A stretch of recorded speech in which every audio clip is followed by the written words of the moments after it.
Assalamualaikum warahmatullahi wabarakatuh, teman-teman yang berbahagia, teman-teman Prodi Psikologi Universitas Sarjana Wiyata Taman Siswa yang saya cintai.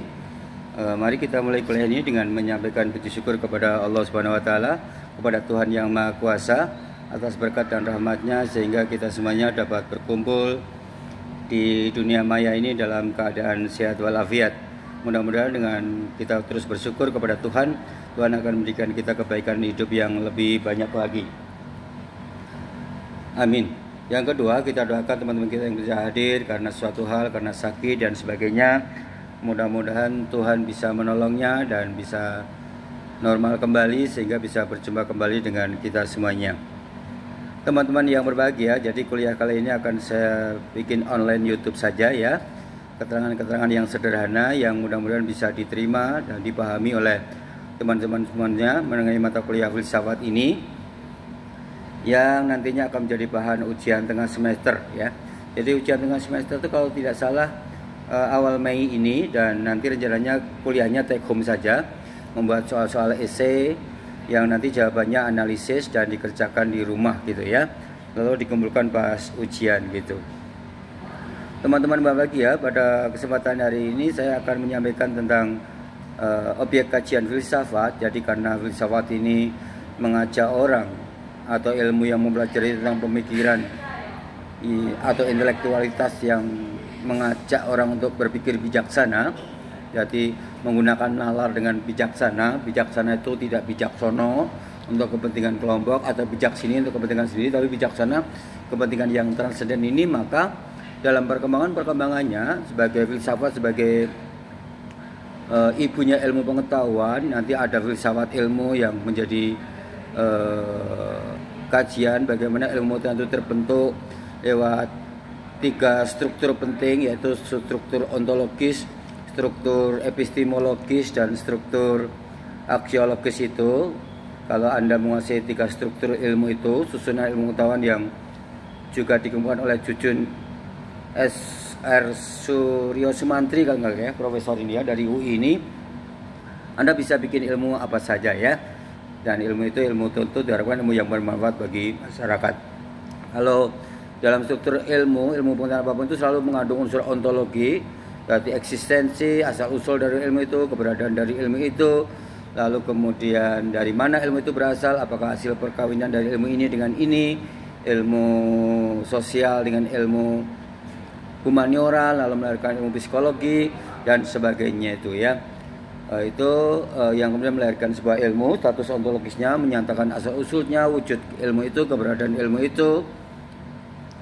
Lalu struktur yang kedua adalah epistemologis, sumber dari kebenaran ilmu itu, apakah sumber kebenaran itu bersifat rasional atau bersifat empirik atau bersifat fenomenologis gitu ya. Jadi epistemologis ini bicara tentang teori dan metode, yang melahirkan teori dan metode yang membuat ilmu itu memiliki akar yang kuat di dalam pertanggungjawaban ilmiah. Jadi seorang akademisi itu ya. Itu namanya epistemologi. Kita bicara metode-metode observasi dan sebagainya, itu eksperimental dan sebagainya, itu nanti melahirkan ilmu psikologi misalnya eksperimental itu ya. Lalu aksiologi itu ilmu dasarnya netral, tetapi ilmu mengandung nilai atau asas kemanfaatan ketika digunakan di masyarakat. Maka baik buruknya ilmu tergantung ownernya, penggunanya atau ilmuwan yang bersangkutan. Bisa jadi ilmu itu bermanfaat bagi ilmuwan yang baik. Kalau ilmuwannya kurang baik, ilmu itu bisa disalahgunakan gitu ya. Dari sisi ini, susunan ilmu pengetahuan ini kita bisa tahu bahwa kajian filsafat itu juga membicarakan tentang ilmu pengetahuan ini ya, dalam perkembangan mutakhirnya itu. Meskipun pada awalnya kajian filsafat itu objeknya hanya 3 hal, yaitu tentang Tuhan, tentang alam semesta dan lingkungan, lalu kemudian tentang manusia. Kalau bicara tentang Tuhan ini ya, kita menemukan banyak pemikiran-pemikiran filsafat tentang Tuhan, tentang monoteisme, konsep politeisme, konsep deisme, konsep teisme, atau konsep ateisme malahan itu ya, ada ya. Jadi ada yang konsep spiritualisme gitu. Jadi tentang Tuhan ini misalnya kenapa harus monoteistik, kenapa tidak politeistik, tapi ada yang paham ilmuwan atau filosof mengatakan Tuhan bersifat politistik itu karena hasil kajian-kajiannya terhadap masyarakat misalnya gitu ya. Kenapa ada yang teistik hanya percaya pada Tuhan saja, entah Tuhannya dalam bentuk apa itu. Misalnya dalam kajian Islam misalnya kita konsep tentang ketuhanan Islam itu mempercayai pada konsep monoteisme yang bersifat gaib, di mana adanya itu seperti tidak adanya. Jadi mempercayai sesuatu yang ada tetapi tidak ada. Kalau dalam bahasa Arab itu wujuduhu keadami, adanya seperti tidak ada. Atau di Kristen monoteismenya itu dalam bentuk trinitas, di mana Tuhan berinkarnasi ke dalam diri Yesus sehingga Yesus menjadi bagian dari sisi ketuhanan itu sendiri, sehingga Tuhan mewujud ke dalam diri Yesus itu yang kemudian menjadi dalam bentuk manusia itu yang punya sifat ilahi itu lalu punya fungsi-fungsi peran-peran untuk menebus dosa manusia atau melakukan penebusan pembebasan dosa manusia dari seluruh dosa asalnya maupun dosa yang akan dilakukan sehari-hari. Jadi kemudian mendapatkan posisi sebagai sang juru selamat gitu ya. Atau Siddhartha Gautama, manusia yang kemudian oleh para pengikutnya dari aliran Hinayana kalau nggak salah ya, aliran yang mistik ini menjadikan Siddhartha Gautama panggilan sebagai Tuhan karena dia menjadi guru agung yang harus disembah dan menjadi Tuhan yang memberikan pencerahan bagi manusia dengan jalan pembebasan manusia dari seluruh penderitaannya untuk mencapai nibbana surga itu ya. Itu konsep-konsep filosofis tentang ketuhanan yang menjadi bagian dari objek kajian Tuhan gitu, yang kemudian melahirkan filsafat agama karena ajaran-ajaran Tuhan itu kemudian menjadi ajaran-ajaran agama harus diikuti mana yang tidak, kemudian ritual-ritualnya, sistem kepercayaannya dan sebagainya itu menjadi ajaran filsafat agama gitu ya. Lalu yang kedua objek kajiannya adalah alam semesta ya dan lingkungan ini ya. Jadi para filosof seperti Galileo mengatakan bahwa bumi ini datar, bumi ini bulat, meskipun gereja mengatakan bumi ini datar, yaitu pandangan-pandangan Galileo ini ternyata dibuktikan secara fisika, secara ilmiah benar gitu ya. Ada pandangan-pandangan filosofis atau alam semesta itu tercipta dari Big Bang. Siapa itu ya? Ya, teori Big Bang sekarang sudah meninggal itu belum, dari ilmuwan Inggris itu ya yang tidak bisa ngomong itu, tapi pintar sekali. Atau dari teori atom ya, nuklear kecil, atau dari kalau dari agama itu ada dari unsur api, alam semesta ini ada dari unsur udara, ada unsur angin, ada unsur air, itu yang membentuk alam semesta ini yang kemudian menjadi penyeimbang kosmos ini ya. Kosmos ini, pandangan tentang kosmos ini, agama juga membicarakan itu secara filosofis. Selain juga para filosof-filosof umum yang mengkaji tentang alam semesta ini, yang kemudian meneliti tentang tumbuh-tumbuhan, tentang hewan, kenapa hewan dengan tumbuh-tumbuhan berbeda dalam perkembangbiakannya. Hewan harus melalui perkawinan suntik dan perkawinan umumnya. Ada kalau tumbuh-tumbuhan bisa lewat perkawinan cloning, lewat perkawinan angin itu ya, perkawinan angin atau perkawinan silang atau perkawinan di apa itu namanya ya, di cangkok gitu, perkawinan cangkok itu yang melahirkan filsafat alam yang kemudian melahirkan ilmu biologi dan ilmu fisika gitu ya, yang tentu saja berbeda kajian tentang Tuhan karena dia membicarakan tentang alam semesta. Lalu setelah para filosof itu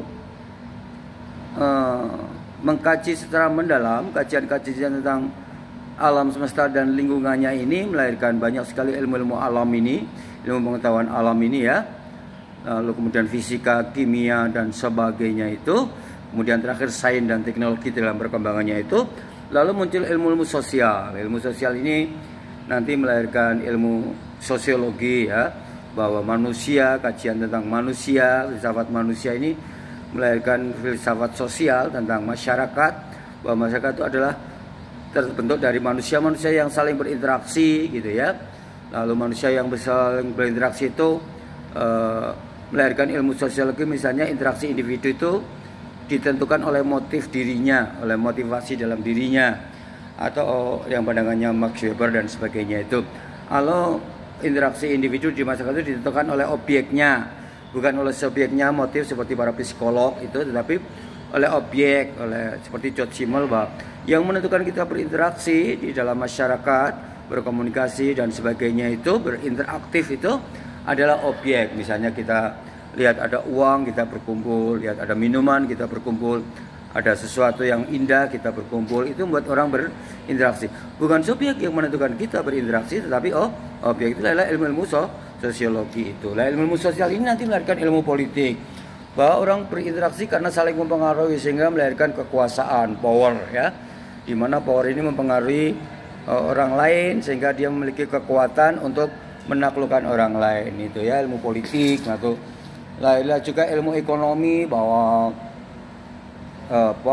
orang berinteraksi itu juga karena ekonomi misalnya ya, karena objek uang atau karena motif uang, itu melahirkan ilmu ekonomi.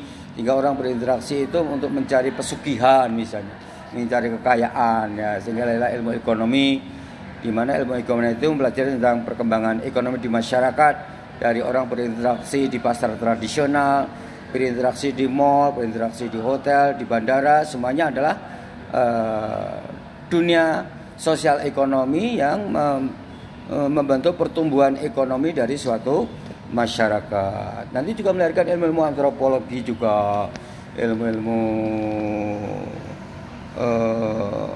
kebudayaan dan sebagainya, itu yang kemudian dari ilmu-ilmu sosial ini melahirkan ilmu humaniora yang terakhir, ilmu tentang kebudayaan, ilmu tentang manusia secara individu ya, perilaku manusianya, yang melahirkan ilmu psikologi misalnya. Kalau psikologi itu filsafat manusianya itu bicara bahwa manusia itu bisa hidup karena kondisi jiwanya yang terdiri dari 3 unsur, kata Sigmund Freud ya, superego dan ego, itu yang membentuk perilakunya. Jadi meneliti perilaku manusia itu bukan dibentuk oleh faktor sosiologis, tapi oleh faktor psikologis, di mana unsur-unsur kejiwaan inilah yang membentuk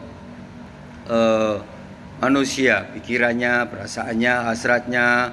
Lalu ada psikologi agama, di mana ada unsur roh yang menggerakkan jiwa manusia itu, unsur ilahi yang membentuk orang kenapa beragama dan sebagainya itu.